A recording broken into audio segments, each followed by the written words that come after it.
और मार्गदर्शन के लिए हम हृदय से आभार व्यक्त करते हैं सर आपका। निश्चित ही आप हम सभी के लिए प्रेरणा स्रोत हैं। भारत के माननीय रक्षा मंत्री आदरणीय श्री राजनाथ सिंह जी का आज के इस सुअवसर पर उपस्थित रहना हम सभी के लिए गौरव का विषय है। इस स्टेडियम में उपस्थित छात्र एवं अधिकारीगण आपके प्रेरणादायक विचारों को सुनने के लिए उत्साहित हैं सर। मैं श्री राजनाथ सिंह जी से अनुरोध करता हूं कि अपने आशीर्वचनों से हम सभी को संबोधित करें।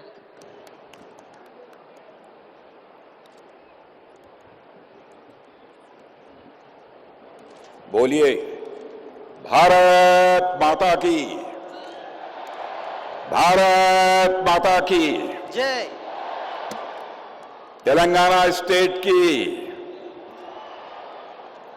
Honourable chief minister of Telangana Shri A Revanth ji Reddy, doctor V Sameer Kamat, secretary D R&D and chairman DRDO, Dr. G. Satish Reddy, President Aeronautical Society of India, Dr. Sri U. Raja Babu, DG Missiles and Strategic System, Mr. Naresh, Indian founder, Kalam Institute of the Excellence, Sri K. Viswesvaraya Reddy, Member of Parliament, Sri A. K. Gandhi, MLA, Sri Srinivas Reddy, Chairman, Sports Authority of Telangana, senior officials, academicians, industry partners, young and bright students who are gathered here in large number, friends from media, ladies and gentlemen.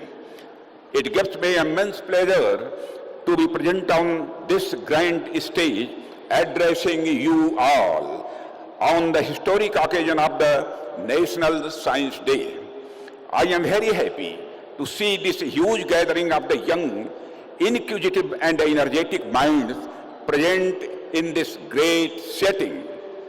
I feel the vibes of positivity in each one of you and am enthused to communicate with you with all my earnestness. Friends, as we know, 20th February is celebrated to honor the discovery of Raman effect by Sri C.V. Raman.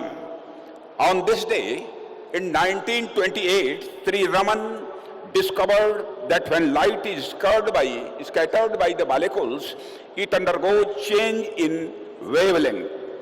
This discovery was significant in physics and earned Sri Raman the Nobel Prize in 1930. The day is celebrated as National Science Day since 1986 with the aim to inspire people, to pursue scientific knowledge and to emphasize the role science plays in shaping our present and our future. Friends, I think this is the great occasion for us. Friends, the National Science Day is one such occasion which not only commemorates the achievements of our scientists, but also encourages the younger generations to take up science and innovation for national development. As you may be aware that this year's theme of the National Science Day is empowering Indian youth for global leadership in science and innovation for Viksit Bharat. This theme is truly reflective of new India's aspiration for progress through innovation and global scientific leadership. Friends, I would like to share with you a special affinity that I personally have with this subject.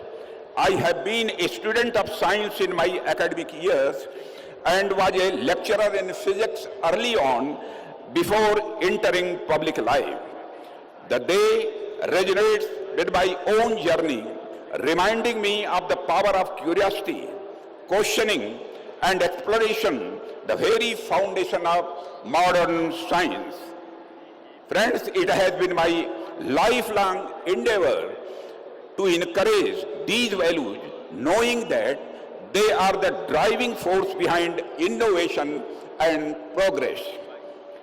It is in this context that I feel blessed to address this magnificent gathering today, as I see the multitude of the young people gathered here, I would like to start with a brief historical perspective of human evolution.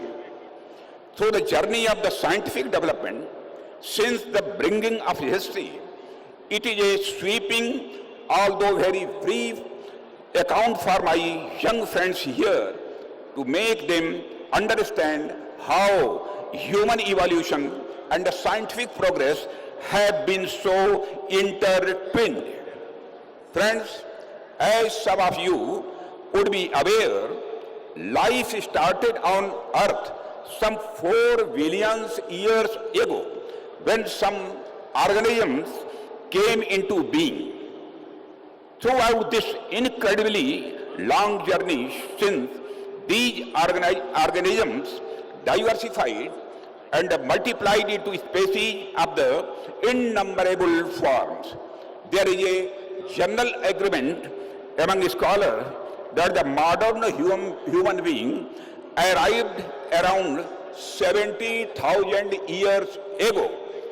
These were times when population was very less and land, forests, rivers, rocks in abundance. Man was a hunter or a gatherer of what the nature had endowed the earth with. People had all the resources on earth and very little requirement. But the scene changed around 12,000 years back. When agricultural revolution takes place, people back then took the first step to sow, nurture, and harvest. In the process, they got tied to a specific piece of land. They settled. They formed small villages near their farmlands and domesticated certain animals too. This continued for a long time. When nothing changed much, history remained almost static. What changed was the space, a life which earlier covered vast expanse of land, as gatherer-hunter contracted to the village and the farm up surrounding it. Friends, then about 5 years or so back, the scientific and industrial revolution happened. This further restricted the life largely to towns and cities, where new industries were coming up. With this, life contracted to further limited space. This was a phase of unprecedented material development through scientific and industrial discoveries and inventions. Life changed forever, and we are all products of these scientific discoveries and innovations. Friends, we have not stopped there. What we were witnessing for some 2 or 3 decades in another phase of the human development is the technological revolution.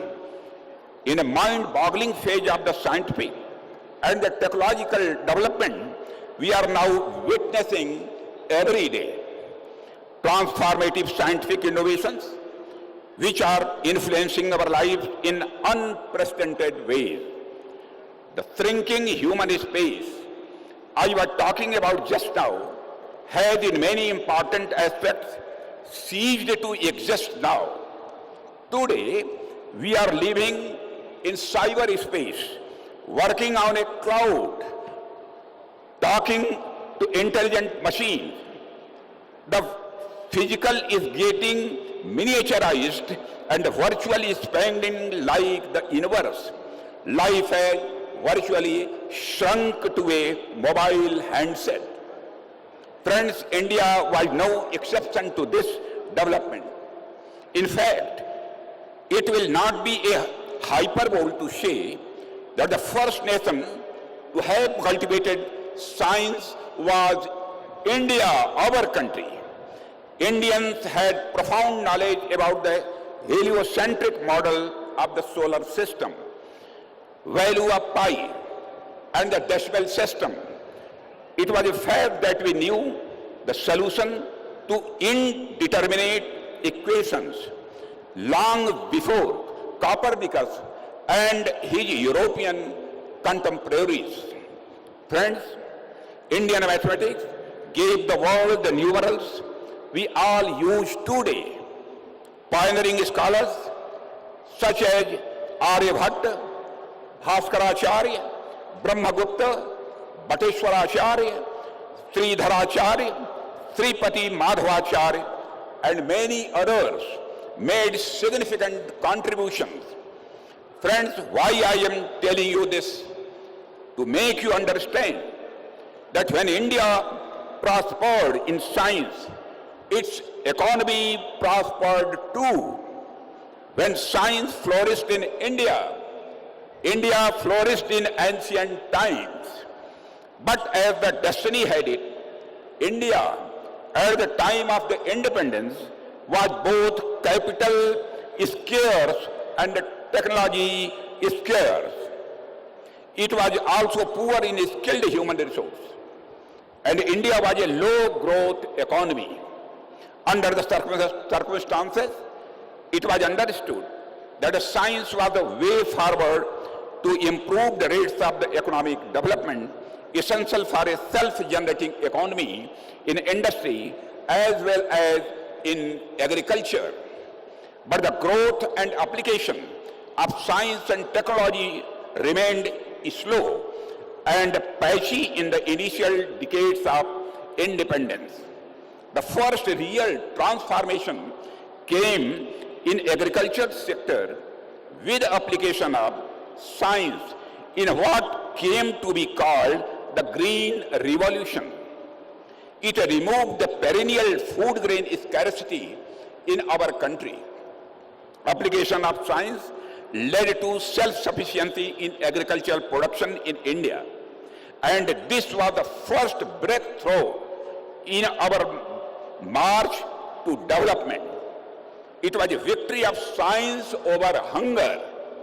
Since then, with progressive increase in our scientific development, India has steered through many difficult phases for betterment of our society and economy. From the days of the perpetual scarcity in raw materials and the capital goods, we have overcome many hurdles, be it heavy machines and equipment, mining and the processing of raw materials, textiles, cement, steel, pharma, electricity, and whatnot. Friends, subsequently, the information technology revolution, of which this city, Hyderabad, is an integral part, has given India a prominent place on the world map. When it comes to the software industry, the ingenuity of the Indian mind is in full display. Friends, when I am trying to say through these examples is that modern progress cannot be thought of without consistent scientific evolution and a healthy science-society interface. Science has proved to be the biggest factor in human welfare. In India, we have applied our scientific knowledge and talent to solve the problems of our country. When we send a satellite in space, our weather forecasting gets more accurate, our farmers get timely information, our fishermen get timely early warning on the rough weather conditions at sea. Our communication channels get strengthened and our students get classes at home. Friends, here I would also like to highlight the approach of the new Education Policy 2020, which aims to transform science education in India by encouraging creativity, critical thinking, and innovation. This year's theme of National Science Day reflects the same approach. When it focuses on empowering Indian youth for the global leadership through science and innovation, it is in line with the objective of the national education policy to encourage students to develop scientific temper and an attitude of research and innovation. The new education policy has endeavored to change the nature of our education system by introduction of dynamic elements like fieldwork, practicals, and the research. This is the line with what Swami Vivekananda had said. The very essence of education is the concentration of mind, not of collecting facts. My young friends, I am also aware that education is a concurrent subject under Indian Constitution. It is the joint responsibility of the center and the state to ensure that our future generation gets the best of education, that no child is left without good education, and that the generations ahead are not only future ready, but also globally ready. It goes without saying that this onerous task of bringing up our young generation as a future ready and globally ready must be a joint effort, a national effort, and nothing less than that. Friends, reflecting on this shared responsibility, I am reminded of an important chapter from my own journey nearly 3 decades ago when I served as the Education Minister of the Uttar Pradesh. I was deeply concerned about the declining standards of education. Determined to uphold academic integrity, I took a bold step and introduced one of India's first anti-copying legislation in 1991. I have always believed that such malpractices are not just unethical, but a grave injustice to our children's future. Education must be built on the pillars of merit, honesty, and excellence, for it is only through a strong foundation that we can truly make our young generation future ready and globally competent.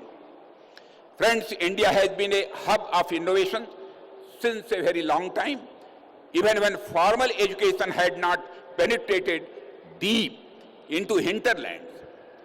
And we are aware of the famed Indian capacity for jugaad, which is nothing but a creative improvisation for efficiency and better results. Even today, we know that most of our auto mechanics, electricians, plumbers, and other such specialists have little formal education, but they have the originality and creative thinking for learn and to learn fast, to provide services in the best possible way despite very limited resources. Friends, I am not saying jugaad is always good. We need to improve quality and the sustainability. Friends, my point is that a young Indian mind is all too receptive to new ideas, new knowledge. He or she is ready to experiment and attempt. What is required to provide them with an atmosphere, a healthy ecosystem, so that the best in them comes out and they are ready to contribute meaningfully and in the nation's best interest. My young friends, our government under the illustrious leadership of the Prime Minister Sri Narendra Modi is fully committed to harness modern technology for the welfare of the people. Friends, the attempts and the results of our interventions in this regard are evident for all to see. You are all aware that JAM, Jan Dhan Aadhaar Mobile Trinity, has revolutionized the transfer of entitlements to eligible categories by removing leakages and bringing about efficiency With our concerted efforts, India is today is the leader of the digital procurement infrastructure and the UPI transactions. Friends, I would like to make my point with the recent data, of the UPI transaction. In the year 2024, 171 billion UPI transactions have been done only in India, with total value of transactions around 245 lakh crore rupees. There is no country in the world matching the level of UPI transactions being done in India. There are innumerable other inventions where technology society interface has yielded great results. However, I think this is just the beginning.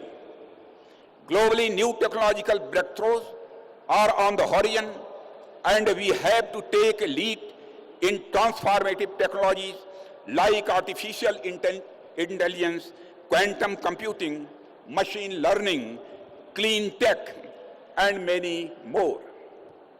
And for all, the government is committed to provide our students a scientific infrastructure that is internationally competitive.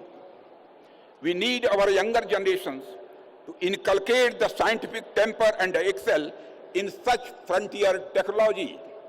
I remember the words of Dr. APJ Abdul Kalam, who once said, "Science is a beautiful gift to humanity.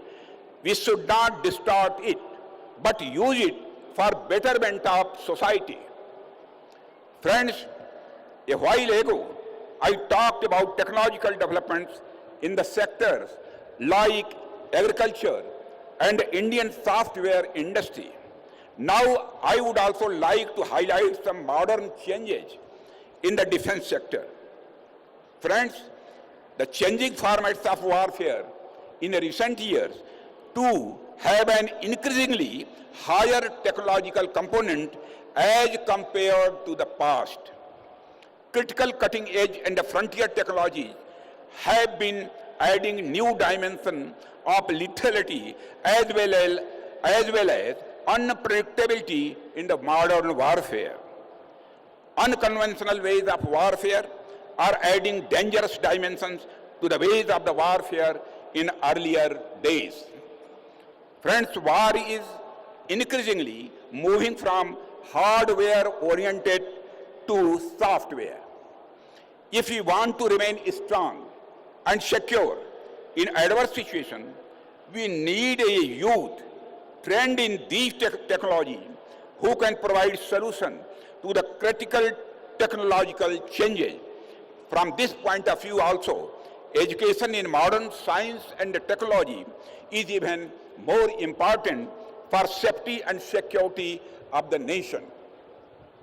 Finally, before I conclude my address, on the occasion of the National Science Day 2025, I appeal to our younger generation to adopt the scientific outlook and the critical thinking, to delve into the questions of how and why, try and go beyond the ordinary, for each of you has a spark of brilliance, a latent energy, and a capacity to move the world. It is only a question of recognizing it and committing yourselves to achieve it. I will end with a quote from Swami Vivekananda again, where he wrote, my motto is to learn whatever is great, whatever I may find it. Finally, I once again thank DRDO Aeronautical Society of India, Dr. Satish Reddy, Chairman, and the Hyderabad Central University for organizing this grand event. A special thanks to the Honorable Chief Minister of the Telangana, Sri Revant Reddy ji, for gracing this event. Thank you very much.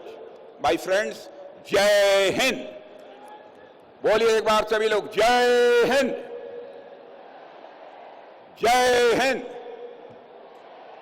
Thank you very much. धन्यवाद महोदय. माननीय रक्षा मंत्री आदरणीय श्री राजनाथ सिंह जी की वक्तृत्व शैली का समूचा देश कायल है। विज्ञान वैभव में उपस्थित होने और अपना